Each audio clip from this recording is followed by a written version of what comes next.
ইরানের পারমাণবিক স্থাপনায় যুক্তরাষ্ট্রের বিমান হামলার মধ্য দিয়ে তীব্র হয়েছে তৃতীয় বিশ্বযুদ্ধের শঙ্কা। ইউরেনিয়াম সমৃদ্ধ ফোর্দো, নাতাঞ্জ ও ইস্পাহান পারমাণবিক কেন্দ্রে মার্কিন অভিযানকে সফল আখ্যা দেন প্রেসিডেন্ট ডোনাল্ড ট্রাম্প। ফোর্দো পারমাণবিক স্থাপনা পুরোপুরি ধ্বংস করার দাবিও করেন তিনি। তবে বিভিন্ন গণমাধ্যমে উঠে আসে ভিন্ন চিত্র। জানানো হয় হামলার আগেই পারমাণবিক কেন্দ্রগুলো থেকে ইউরেনিয়াম সরিয়ে নিয়েছে তেহরান। কয়েকটি স্যাটেলাইট ছবিও ঘুরে বেড়াচ্ছে বিভিন্ন মাধ্যমে। এবার যেন এই তথ্যের সত্যতা স্বরূপ প্রতিবেদন প্রকাশ করল আন্তর্জাতিক গণমাধ্যম সিবিএস ও বার্তা সংস্থা রয়টার্স। জেরুজালেম পোস্টের প্রতিবেদনে উঠে আসে যুক্তরাষ্ট্রের পক্ষ থেকে গোপন কূটনৈতিক বার্তার মাধ্যমে আগেই সতর্ক করা হয় ইরানকে। বলা হয় ফোর্দো, নাতাঞ্জ ও ইস্পাহানে চালানো বিমান ও ক্ষেপণাস্ত্র হামলা হবে সীমিত, এককালীন। বৃহত্তর যুদ্ধ শুরু করার কোনো উদ্দেশ্য নেই। সিবিএস জানায় হামলার কয়েক ঘন্টা আগেই ইরানকে জানানো হয়েছিল এ বার্তা। আর রয়টার্সের বরাতে জানা যায় মধ্যপ্রাচ্যের একটি তৃতীয় দেশের মাধ্যমে এ তথ্য পৌঁছায় তেহরানে।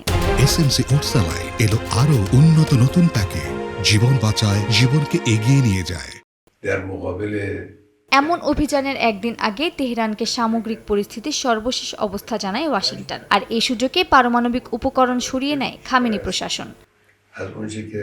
বিশ্লেষকদের মতে যুক্তরাষ্ট্রের এমন পূর্ব ঘোষিত হামলা ইরানকে ভয় দেখাতেই করা হয়েছে। তারা বলছেন এই পদক্ষেপের মাধ্যমে যুক্তরাষ্ট্র একটি কৌশলগত বার্তা দেওয়ার চেষ্টা করেছে। বার্তাটি হলো ইরানের সঙ্গে সরাসরি যুদ্ধে জড়াতে আগ্রহী না হলেও ওয়াশিংটন চায় না তেহরানের কাছে পারমাণবিক অস্ত্রের মজুদ থাকুক।